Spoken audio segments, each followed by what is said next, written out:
Colorado's best-known election denier, former county clerk Tina Peters, could trade in her ankle bracelet for prison tomorrow. She admits that she let outsiders into her voting systems in an unsuccessful search for election rigging. And even after her recent felony conviction, she still showed no remorse. She attacks the prosecutors on her podcast, calls the judicial process wickedness.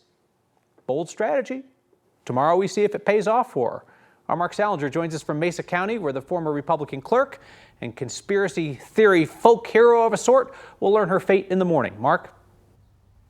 Yeah, Kyle, Tina Peters has continued to proclaim her innocence in that month and a half since she was convicted of 4 felony charges, even showing off that ankle monitor in front of her podcast online. Now, we'll find out tomorrow what she is sentenced to.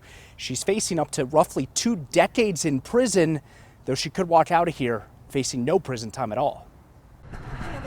I'll have remarks later. Thank you. The last time we saw Tina Peters in court, she walked out a convicted felon. We, the jury, find the defendant Tina Peters guilty of count number 1, attempt to influence a public servant. The jury found the former Mesa County clerk guilty of 7 of 10 counts stemming from a 2021 security breach of her election equipment. In the month and a half since the ruling, she's been anything but remorseful. Until they either kill me or put me in prison, I'm going to keep speaking out about the injustice. Prison could very well come tomorrow.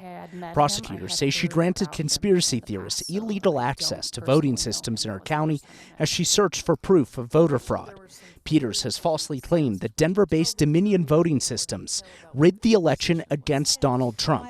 She's peddled unfounded lies about the 2020 election since her arrest. Trump allies like My Pillow guy Mike Lindell have helped fund her legal defense. The judge is going to have a very difficult job in this case because we have a person with no prior felony convictions, no prior misdemeanor convictions.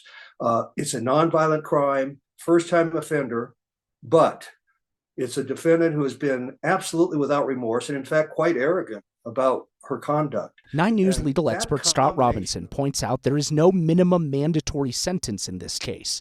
While some of the felony charges she's been convicted of carry the potential of more than a decade in prison, the judge could also impose a far more lenient sentence. The judge could impose anything from straight probation to probation with a county jail sentence as a condition of probation to a felony conviction prison term. We asked Peters last year if she thought she'd spend time in prison.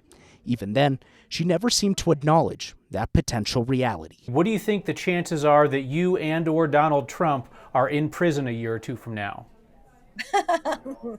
Well, I'll tell you, if I thought I was going to prison, I would probably be on the beach somewhere, but relaxing. It's just like with Donald Trump's indictment. My indictment has nothing to do with the facts. Again, a jury disagreed with Tina Peters there that her indictment had nothing to do with facts and convicted her of 7 of the 10 counts that she was facing. Her sentencing is scheduled to begin tomorrow morning at 9:30 a.m. here in Grand Junction. Tina Peters has been asking for prayers online, and Kyle saying that the deep state is still out to get her. This is going to be fascinating tomorrow, Mark, because people can speak to the judge on her behalf before sentencing, and they could get up there and say, Tina Peters is a nice lady, go easy. Or they could get up there and say, hey, judge, up yours. Exactly, and then it's up to the judge to decide who to believe on that. Again, she could do something just like probation. The judge could say, hey, you don't even have to spend any time in prison. Or in theory, she's facing several decades in prison. We'll find out tomorrow what happens. Could be wild. Mark Salinger for us in Grand Junction. Thank you, sir.